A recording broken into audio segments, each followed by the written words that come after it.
প্রিয় দেশবাসী এবং প্রবাসী যারা হচ্ছে সায়েদকে বাঁচানোর জন্য এবং চিকিৎসার জন্য টাকা দিয়েছিলেন, সায়েদ কিন্তু মারা গেছে।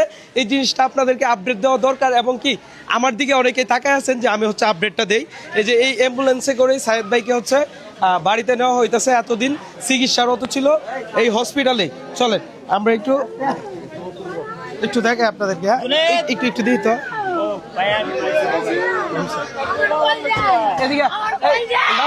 আমরা গাড়িতে লয়ে যাই, আমরা গাড়িতে লয়ে যাই। হ্যাঁ আপা, আমার গাড়িতে পড়ুন, আমার গাড়ি, আমার গাড়িতে বাসার আপা শুনো, এনে তো ঠিকঠাক করতেন না, এনে কিন্তু টাচ করুন দিত না, এনে ঠিকঠাক দিত না ভাই।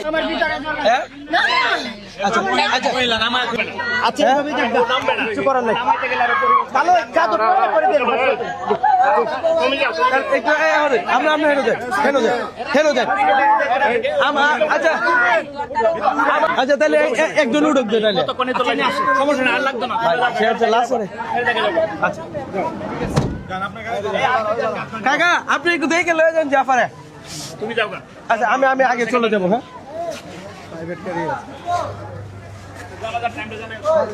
হ্যাঁ, কালকে হচ্ছে আচ্ছা এই ভিডিওতেই বলি, আমরা হচ্ছে জানাজার টাইমটা আমি জানাবো আর কি, একটু অপেক্ষা করুন। আমরা হচ্ছে তার পরিবারের সাথে কথা বলি। আর এই মুহূর্তে লাশ নিয়ে হচ্ছে তার বাড়িতে যাইতেছে। আমি মনে করি বিশেষ করে দূর থেকে আসবেন, এখন ভিড়ভাট্টা করার দরকার নাই। তার পরিবারে যেহেতু মারা গেছে তো বুঝতেই আছেন ব্যাপারটা, তাদের পরিবার এবং কি তাদের কি সিচুয়েশন হইতে পারে। আমি চাই আপনারা হচ্ছে ভিড়ভাট্টা না করেন। আপনাদেরকে খুব শীঘ্রই হচ্ছে আমি জানাজার টাইমটা বলে দিব এবং কি লাস্ট পর্যন্ত আমি আপডেটটা দিব। এই মুহূর্তে আমরা হচ্ছে মেডিকেলে আছি, আর মেডিকেল থেকে হচ্ছে অতিক্রম করতেছে এই যে অ্যাম্বুলেন্স বাহী, এইটাতেই হচ্ছে সায়েদ ভাইকে নিয়ে যাইতেছে। আর যারা বিশেষ করে টাকা পয়সা পাঠাইছিলেন, দেখেন টাকা পয়সা দিয়ে কখনো মানুষ বাঁচানো যায় না। আল্লাহ তাআলা যদি না চায় কখনো একটা মানুষ 1 সেকেন্ড বাঁচানোর মতো ক্ষমতা কারো নাই। আমরা সর্বোচ্চ চেষ্টা করেছি টাকা পয়সা দিয়ে যেন তার চিকিৎসা করা যায়, বাট আমরা এখন চেষ্টা করতে পারবো না তাকে যেন 1 সেকেন্ডের জন্য বাঁচানোর জন্য এবং কি 1 সেকেন্ডের জন্য চোখটা খোলার জন্য। বিশ্বাস করেন কালকে রাত 12টা পর্যন্ত সায়েদ ভাইয়ের কাছে ছিলাম। লাস্ট আবদার ছিল আমার মায়ের কাছে, আম্মা প্রশ্ন করছিল কি খাবা বাবা তুমি, তখন বলছিল অল্প পায়েস খাইতে চাই, বাট এই ইচ্ছাটা তার পূরণ করতে পারি নাই। আমি হয়তো আসতে লেট করে ফেলেছি, অথবা তার মৃত্যুর ধরাটা আমি ধরতে পারি নাই। যাই হোক, সবাই তার জন্য বেশি করে দোয়া করবেন।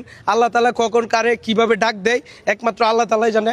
আর যারা বলছিল ভাই রোগ বাণিজ্য করছিলাম, সায়েদ রোগ বাণিজ্য করছিল, তাদেরকে আজকে সায়েদ ভাই দেখিয়ে দিচ্ছে, আল্লাহর ডাকে সাড়া দিছে। এবং কি এই মানুষটাও আয়সা দেখে যাক, যারা হচ্ছে সায়েদ ভাইকে রোগ ব্যবসায়ী বলছিল এবং কি সে হচ্ছে প্রতারণা করেছে, প্রতারক বলছিল, আজকে আমার হাত পা কাঁপতাছে। কি বলে আপনাদেরকে বলবো যে সায়েদ ভাই মারা গেছে, আপনারা আয়সা দেখেন। তবে জাতির কাছে একটা প্রশ্ন, আপনারা এই প্রশ্নের উত্তর দেন, তাকে কেন প্রতারক বলা হইল? তার কেন বলা হয় লিভার ক্যান্সার না জন্ডিস হয়েছে? বলেন, এটার কোনো উত্তর দিতে পারবেন? এটার কোনো উত্তর নেই। পরিশেষে একটা কথাই বলবো, মৃত্যু কার কখন হবে এটা জানা নাই, তবে মৃত্যু কিন্তু অনিবার্য। আর যারা আমাকে এবং কি সায়েদকে প্রতারক এবং কি অনেক কিছু বলেছেন, তাদের কাছে আজকে একটা প্রশ্ন রাখতে চাই, এখন বলেন প্রতারক? মৃত ব্যক্তিটাকে এখন বলেন প্রতারক? আর আমাকেও যারা ভিউ ব্যবসায়ী বলছেন, দেখেন এটা নিয়ে আমি একদম কথা বলতে চাই না। আমি যদি না জানাইতাম যে সায়েদ অসুস্থ, আপনারা এই টাকাগুলো নিয়ে আসতে পারতেন না। ভাই সবার প্রথম তো আমার ভিডিওতেই আপনারা দেখছেন যে সায়েদ যে অসুস্থ নাকি, ভাই এটা তো লুকানোর কিছু নাই। এখন দেখেন আমি ভিউ ব্যবসায়ী হয়ে আপনাদেরকে জানান দিতে পারছি সায়েদের জন্য টাকা দরকার এবং কি 30 লক্ষ টাকা দরকার, 35 লক্ষ টাকা আমরা হচ্ছে দেশবাসী এবং প্রবাস থেকে মিলায়া হচ্ছে দিতে পারছি। যাই হোক, এই ভিডিওটা এতটুকুই। আমরা এই মুহূর্তে আমরা হচ্ছে সায়েদ ভাইয়ের বাড়িতে যাব এবং কি তাদেরকে সময় দিব এবং কি আপনাদেরকে আপডেট জানানো হবে কখন জানাজা হবে। সায়েদ ভাইয়ের জন্য বেশি করে দোয়া করবেন। হ্যাঁ ভাই, এখন দোয়া ছাড়া এই মুহূর্তে আর কিছু নাই, ঠিক আছে? সবাই দোয়া করবেন। হ্যাঁ চলেন আমরা হচ্ছে সায়েদের এই বাড়িতে যাই।